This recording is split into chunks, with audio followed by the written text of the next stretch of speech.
Hey guys, I'm Sebastian. I'm going to show you how to stretch out your lower back and hips. And I am from Orange County, California. I am part of the a pair, locally world famous chiropractors in Orange County, California. If you don't know what that is, you might know us if you're local, maybe. If not, you do now. So I'm going to take you through a little bit of a flow today. I won't focus on all the nuances of each stretch, but I want to give you some options of things to try. Now, a lot of people will try to stretch out their hips and low back because they're having ailments. They're having things that are chronically tight on them. This is a flexibility flow like this is not always the answer because it's typically pretty general. It's usually for people who are trying to prevent further problems versus actually solve things like disc issues or nerve impingement or sciatica or hip impingement. If you're dealing with one of those other things like I just mentioned, just go to our channel. There's a little dot in the corner there, which it'll take you to a search function.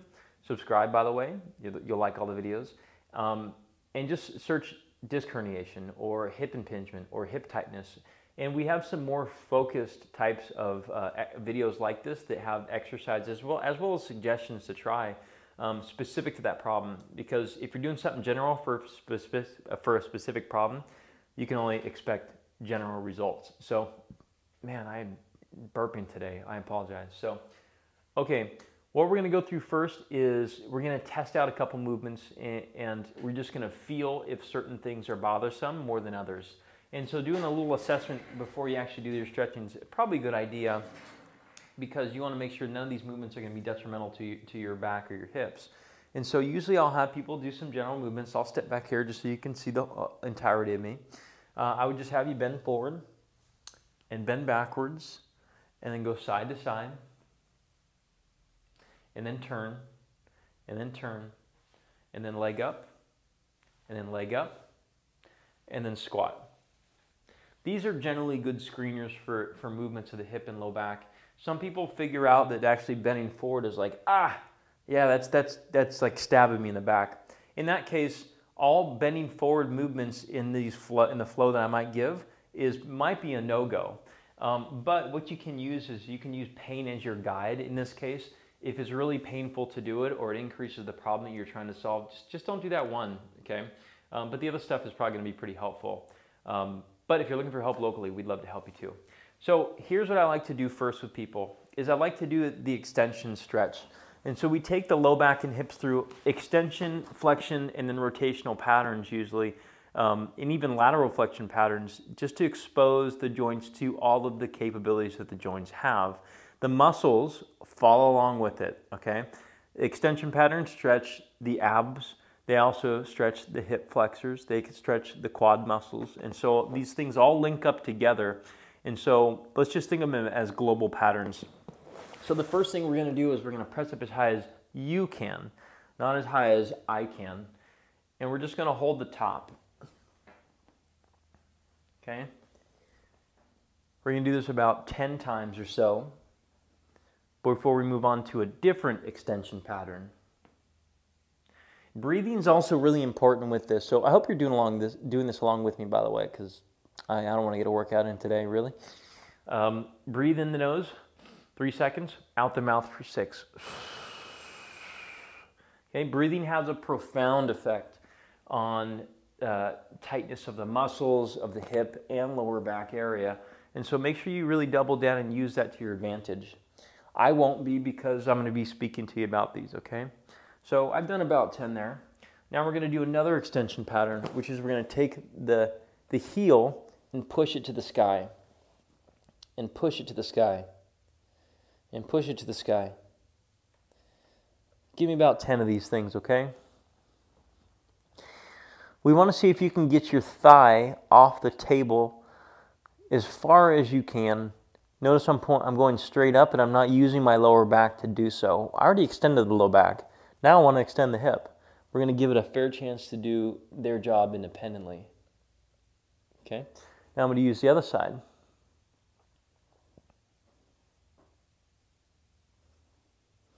Okay? There's another variation I like on this called the scorpions, which I might not be able to do on this table now that I think about it, but I'm going to coach you through it the best I can, okay? So after doing this, so right now we're just doing a straight up hip extension pattern, right?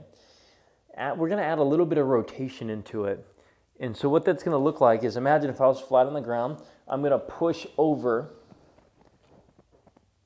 and then come back. And I'm going to go hip straight up, foot heel up, push straight over. Sorry, I got a microphone on this side so I won't go as far, and then come back. This side I can do pretty well. Hip straight up or heel up, and then just lead with the heel. You might even get some pops out of your back with this one. Because I have a microphone in my right pocket, I'm just going to do this one side here, okay? But ideally you want to do this on the ground or on a bed. But this feels pretty good to me. Go further and further every time. Again, there shouldn't be any pain associated with it. So those are our extension patterns that we like to do.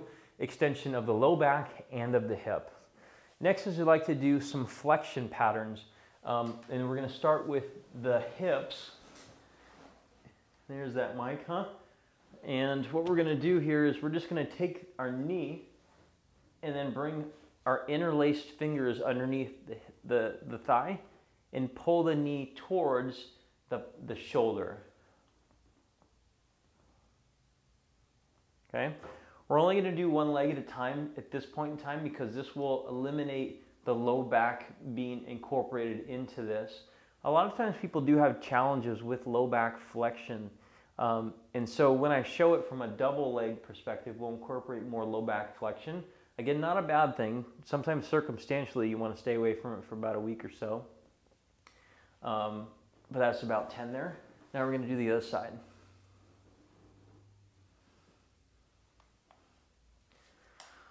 Again, is there other stretches you can do for the hip, like rotation or like piriformis stretches right here? Yeah, you could do that too.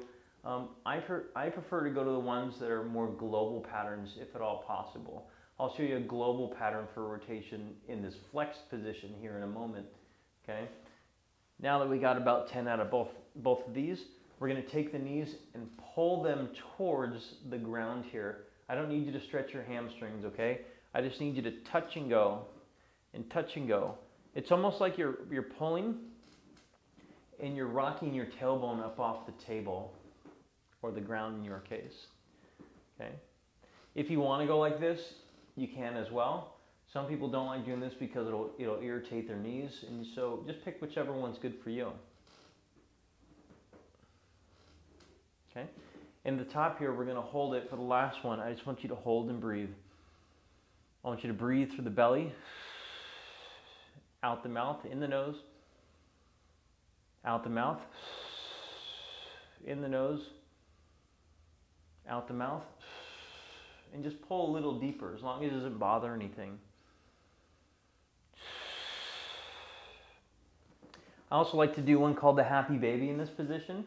I know this probably not be the proper yoga happy baby, but what I'm not trying to do is really stretch the hamstrings. I'm trying to just use the feet a little bit to drive a little bit more flexion. And also look through the tunnel here. In the nose, out the mouth. In the nose, out the mouth. What you might find is with each breath, your back kind of decompresses itself. If there's a pinching into the hip here, we can bring the feet in a little bit closer together, and then the drive of the thighs or the knees are a little bit more outward versus close to your body, because sometimes hip impingement people don't really like that groin one. Okay? So those are our flexion patterns. The rotational pattern here, again, I might not be able to do on this table, but you're on the ground out like this, and then you just reach across with the foot and come back. Reach across with the foot and come back. Do I need my knee completely locked? No, you can keep it bent. Nothing wrong with keeping it bent. Ideally, when you're on the floor, you're going to have your arms out like this. I'm just floating on the table, so I can't really do that too much. But that's our rotational pattern. Okay? The next thing we're going to do is more of a standing protocol here. And it's the last thing we're going to do is we're going to expose our body to some circles. And so I like to do it just from a standing perspective again, and there's nothing fancy about it. You just make hula hoops. Give me about 10 one direction. And 10 the other direction. As you see by the timer, this is only taking about, what, 6-7 minutes to do. It's easy to do in the morning. I would drink a big cup of water before you do so. That way you're swishing that water around and cleaning out your insides. It's like the washing machine. Cleaning out your insides. And then that's it. So, again, is there specific stuff that you can do for the hip or the low back? Yes. This is a general mobility flow that we like people to do because it's not specific to solve a diagnosis. I hope that makes sense to everybody. If you're trying to solve a diagnosis and make it so your stabbing, pinching, throbbing, numbness goes away, we can do that too. All right. So we're in Orange County, California. We offer online or in-person sessions. We're very good at what we do. We're honest. We have all 5-star reviews on all of the review sites that you can possibly find. We don't pay for those either. Those are just real people sharing real stories. And we also have things online too. We have online guides. All the links are below. So just scroll down. I know on the phone it's a long ways. Scroll down and you'll get to all the links. There is probably going to be something booking there and ways to find any online resource that we have. We do our very best to address all the online comments on YouTube. To be honest with you, it's very hard. For some reason, maybe we haven't found it yet, but there's no really good ways to have YouTube notify us that you've actually responded back. And so I feel like sometimes you'll comment, we'll find your comment, we'll comment, and then all of a sudden we ghost. And it's not on purpose, but we would love for you guys to find the answer to your problems versus going through wishy-washy stuff the rest of your life. Low back and hip pain can certainly go away. We find with most people, even after they have years of pain, unsuccessful injections and medication, and they're considering surgery, they still get better. We have some very good protocols that we follow. They're time tested, and we have a good success rate, as you see by our reviews. So if you're looking for help, we'd love to help you out. Go to p2sportscare.com. Love to see you. And don't forget to subscribe to the channel. We have videos coming out like this all the time. We do our best to give the best free information there is on the internet. And empower you guys to see that there is light at the end of the tunnel. If something like this made you feel better, then imagine what something more specific would do. Talk to you guys soon.